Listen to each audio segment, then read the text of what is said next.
Gujarat all India tennis ball cricket ಪಂದ್ಯಾವಳಿಯನ್ನು February 12ರಿಂದ 22ರವರೆಗೆ ಆಯೋಜಿಸಲಾಗಿದೆ ಎಂದು ಬಿಜೆಪಿ ಮುಖಂಡ ಮುರುಗೇಂದ್ರ ಗೌಡ ಪಾಟೀಲ್ ಹೇಳಿದರು. ಬುಧವಾರ ಬೆಳಗಾವಿಯಲ್ಲಿ ಸುದ್ದಿಗೋಷ್ಠಿಯಲ್ಲಿ ಮಾತನಾಡಿದರು. ದೇಶದ ವಿವಿಧ ಮೂಲೆಗಳ ಪ್ರತಿಭಾವಂತ ಆಟಗಾರರನ್ನು ಒಂದುಗೂಡಿಸುವ all India tennis ball cricket tournament ಇದೇ ಫೆಬ್ರವರಿ 12ರಿಂದ 22ರವರೆಗೆ ಒಟ್ಟು 11 ದಿನಗಳ ಕಾಲ ಅದ್ಧೂರಿಯಾಗಿ ನಡೆಯಲಿದೆ. ಈ ಕ್ರೀಡಾಕೂಟದಲ್ಲಿ ಐಪಿಎಲ್ ಖ್ಯಾತಿಯ ಯುವ ತಾರೆಗಳು ಭಾಗವಹಿಸುತ್ತಿರುವುದು ವಿಶೇಷ ಆಕರ್ಷಣೆಯಾಗಿದೆ ಎಂದರು. ಈ ಪ್ರತಿಷ್ಠಿತ ಪಂದ್ಯಾವಳಿಯಲ್ಲಿ ವಿಜೇತರಾಗುವ ತಂಡಗಳಿಗೆ ಭಾರೀ ಮೊತ್ತದ ಬಹುಮಾನವನ್ನು ಘೋಷಿಸಲಾಗಿದೆ. ಪ್ರಥಮ ಬಹುಮಾನ 5,27,127 ನಗದು ಹಾಗೂ ಟ್ರೋಫಿ, ದ್ವಿತೀಯ ಬಹುಮಾನ 2,51,127 ನಗದು ಹಾಗೂ ಟ್ರೋಫಿ, ಸರಣಿ ಶ್ರೇಷ್ಠ ಅಂದರೆ ಮ್ಯಾನ್ ಆಫ್ ದಿ ಸೀರೀಸ್, ಅತ್ಯುತ್ತಮ ಪ್ರದರ್ಶನ ನೀಡುವ ಆಟಗಾರನಿಗೆ ಆಕರ್ಷಕ ಸ್ಕೂಟಿ ಬಹುಮಾನವಾಗಿ ನೀಡಲಾಗುವುದು ಎಂದರು. ದೇಶದ ವಿವಿಧ ತಂಡಗಳ ಭಾಗವಹಿಸುವಿಕೆ ಇರಲಿದೆ. ಈಗಾಗಲೇ ಕ್ರೀಡಾ ವಲಯದಲ್ಲಿ ಭಾರೀ ಕುತೂಹಲ ಮೂಡಿಸಿರುವ ಈ ಟೂರ್ನಿಯಲ್ಲಿ ಭಾಗವಹಿಸಲು ಒಟ್ಟು 48 ತಂಡಗಳಿಗೆ ಅವಕಾಶ ಕಲ್ಪಿಸಲಾಗಿದೆ.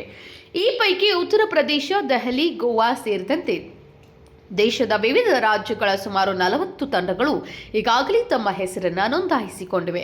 ಇನ್ನುಳಿದ ಕೇವಲ 8 ಸ್ಥಾನಗಳಿಗಾಗಿ ತೀವ್ರ ಪೈಪೋಟಿ ಏರ್ಪಟ್ಟಿದೆ. ಐಪಿಎಲ್ ತಾರೆಗಳ ಮಿಂಚಿನ ಆಟ ಕೇವಲ ಸ್ಥಳೀಯ ಆಟಗಾರರಲ್ಲದೆ ಐಪಿಎಲ್ ಅಂಗಳದಲ್ಲಿ ಮಿಂಚಿದ ಹಲವು ಯುವ ಪ್ರತಿಭಾವಂತ ಕ್ರೀಡಾಪಟುಗಳು ಈ ಟೆನ್ನಿಸ್ ಬಾಲ್ ಟೂರ್ನಿಯಲ್ಲಿ ಕಣಕ್ಕಿಳಿಯುತ್ತಿರುವುದು ಕ್ರೀಡಾಭಿಮಾನಿಗಳಿಗೆ ಹಬ್ಬದೂಟವಾಗಲಿದೆ ಎಂದರು. ಅವ್ರ ಸ್ಪಾನ್ಸರ್ ಇರ್ತಾರೋ ಇಲ್ಲ ತಾವ ಯಾವ ಟೀಮ್ ಓನರ್ ಇರ್ತಾರ ಅವ್ರದ್ದು ವ್ಯವಸ್ಥೆ ಮಾಡಿರ್ತಾರ. ಸರ್, ಈಗ ಇನ್ನೊಂದು Sardar ground main college road ಹಚ್ಕೊಂಡಿದೆ. ಬಹಳಷ್ಟು ಜನ ಈಗ ಇಂಟರ್ನ್ಯಾಷನಲ್ ಅವರೆಲ್ಲ ನ್ಯಾಷನಲ್ ಪ್ಲೇಯರ್ ಬರ್ತಾರೆ. ಅಲ್ಲಿ ಬಾಳ ನೋಡುತ್ತೆ, ಜನರು ಬಾಳ ಜನ ಬರ್ತಾರೆ, ಟ್ರಾಫಿಕ್ ಕಂಜೆಷನ್ ಆಗುತ್ತೆ. ಸೊ ನೀವು ಅದೇ ವೇನ್ಯಾಗ ಚೂಸ್ ಮಾಡಿದ್ರಿ. ಸಮ್ವೇರ್ ಸಿಪೇಟ್ ಗ್ರೌಂಡ್ ಇತ್ತು, ಅಲ್ಲಿ ಮ್ಯಾನೇಜ್ ಮಾಡ್ಬೋದಾಯ್ತು ಟ್ರಾಫಿಕ್, ಆಮೇಲೆ ವೆಹಿಕಲ್ ಪಾರ್ಕಿಂಗ್ ಮಾಡ್ಲಿಕ್ಕೆ ಅವಕಾಶ ಇದೆ. ಇಲ್ಲೇನಾಗುತ್ತೆ, ಟ್ರಾಫಿಕ್ ಕಂಜೆಷನ್ ಆಗುತ್ತೆ, ಕಾಮನ್ ಪೀಪಲ್ ಸ್ವಲ್ಪ ಸಮಸ್ಯೆ ಆಗ್ಬೋದು. ಅದೇ ಸರ್ದಾರ್ ಮೈದಾನ್ ಅಂದ್ರೆ ನಮ್ ಬೆಳಗಾವ್ ಹೃದಯ ಭಾಗ ಅಂತ ನಾವು ಪೈಲಾನ ಉಲ್ಲೇಖ ಮಾಡಿ. ಯಾಕಂದ್ರೆ ಕ್ರಿಕೆಟ್ ನಡಿಬೇಕಂದ್ರೆ ಸರ್ದಾರ್ ಗ್ರೌಂಡ್ದಾಗ ನೋಡುವಂತ ಉತ್ಸಾಹ ಏನೈತಿಲ್ಲ ಬೇರೆ ಗ್ರೌಂಡಿಗೆ ಬರೋದಿಲ್ಲ ಜನ. ಆದ್ರೆ ನಮ್ಗ ಜಿಲ್ಲಾಧಿಕಾರಿಗಳಿಗೆ ಮತ್ತು SP ಅವರಿಗೆ ಅಂದ್ರೆ ಕಮಿಷನರ್, ಬೆಳಗಾವ್ ಕಮಿಷನರ್ ಪೈಲ ನಾವು ಧನ್ಯವಾದ ಹೇಳ್ತೀವಿ. ನಮ್ಗಿದ ಕಾರ್ಯಕ್ರಮ ಮಾಡಾಕ ಪೈಲ ಆಯೋಜನೆ ಮಾಡಕ್ ಕೊಟ್ಟಿದ್ರು. ಸಮ್ ನಮ್ ಕಂಡೀಷನ್ಸ್ ಹಾಕಿದಾರೋ ಆ ಕಂಡೀಷನ್ ಪ್ರಕಾರ ನಾವೆಲ್ಲ ವ್ಯವಸ್ಥೆ ಮಾಡ್ಕೋತೀವಿ. ಅವ್ರದ್ದು ಸಹ ಸಹಕಾರ ಅಲ್ಲಿ ಇರ್ತದ ಅಂತ ಹೇಳಕ್ ಇಚ್ಛೆ ಪಡ್ತೀವಿ.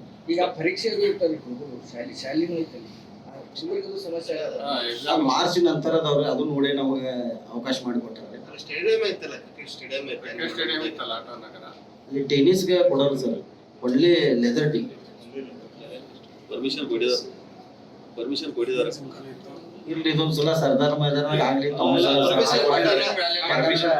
ಬೆಳಗಾವಿಯ ಹೃದಯವಾಗಿರೋದ್ರಿಂದ ಅಲ್ಲೇ ಆಗ್ಬೇಕು ಅನ್ನೋದು ಎಲ್ಲರ ಆಶಯ ಮೇರೆಗೆ ನಾವು ಇದು ಮಾಡಿದ್ವಿ ಅಷ್ಟೇ.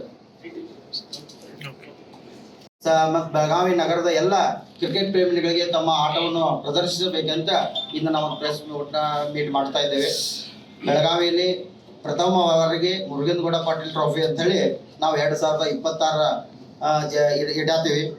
ಹಾಗೂ ಇದು 12/2/2026, 22/2/2000 ಅಂದ್ರೆ 11 ದಿನಗಳವರೆಗೆ ಇದೊಂದು ಟೂರ್ನಮೆಂಟ್ ನಡೀತಾ ಇದೆ. ಪ್ರಥಮ ಬಹುಮಾನವಾಗಿ 5,27,127, 5,27,127 ರೂಪಾಯಿ ಫಸ್ಟ್ ಬಹುಮಾನ. ಅದೇ ಥರ ಎರಡನೇ ಬಹುಮಾನ 2,51,127, 2,51,127. ಅಂದ್ರೆ ಈ ರೀತಿ ನಾವು ಇದ ಪ್ರೈಸ್ಗಳನ್ನು 1, 2 ಇಟ್ಟಿದ್ದೇವೆ. ಹಾಗೂ man of the series Activa ಒಂದು ಗಾಡಿ ಇಟ್ಟಿದ್ದೇವೆ. ಆಮೇಲೆ ಮ್ಯಾನ್ ಆಫ್ ದಿ ಸೀರೀಸ್ ಆಯಿತು. ಅದೇ ರೀತಿ बेस्ट बॉलर आणि बेस्ट बॅट्समॅन म्हणून 2 TV ठेवलेला आहे. ಈ ರೀತಿ ನಾವೊಂದು ಈ ಟೂರ್ನಮೆಂಟ್ ಅನ್ನು ಆಯೋಜನೆ ಮಾಡಿದ್ದೇವೆ. ತಮ್ಮೆಲ್ಲರ ಮುಖಾಂತರ ಈ ಟೂರ್ನಮೆಂಟ್ ಸಕ್ಸಸ್ ಆಗಬೇಕಂದ್ರೆ ತಮ್ಮ ಸಹಕಾರ ಬಹಳ ಮಹತ್ವದ ಅಂತ ಹೇಳಿ ಇದು ನಾವು ಪತ್ರ ಇದು ಮಾಡಿದ್ದೇವೆ. ಅದರ ಮುಖಾಂತರ ಇನ್ನ ವಿಶೇಷವಾಗಿ ಹೇಳ್ಬೇಕಂದ್ರೆ ಇವರು ಒಂದು 2 ಮಾತು ಆನಂದ್ ಮಾಡಿದವರು ಅದ್ರ ಬಗ್ಗೆ ಮಾಹಿತಿ ಕೊಡ್ತಾರೆ. ಈ ಪಂದ್ಯಾವಳಿಯಲ್ಲಿ ಭಾಗವಹಿಸುವ ತಂಡಗಳಿಗೆ ಪ್ರತಿ ತಂಡಕ್ಕೆ 15,000 ಪ್ರವೇಶಾತಿ ಶುಲ್ಕವನ್ನು ನಿಗದಿಪಡಿಸಲಾಗಿದೆ. ಆಸಕ್ತ ತಂಡಗಳು ಕೂಡಲೇ ತಮ್ಮ ಹೆಸರನ್ನು ನೋಂದಾಯಿಸಿಕೊಳ್ಳಬಹುದು ಎಂದರು. Vinod Kolgar, KMM news, Belagavi.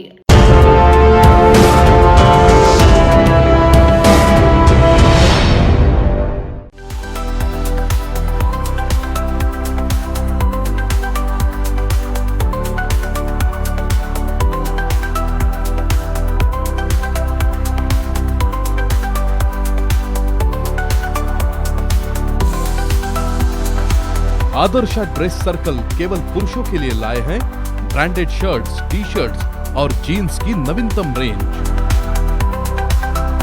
Adarsh dress circle, खड़े बाजार, बेलगावी।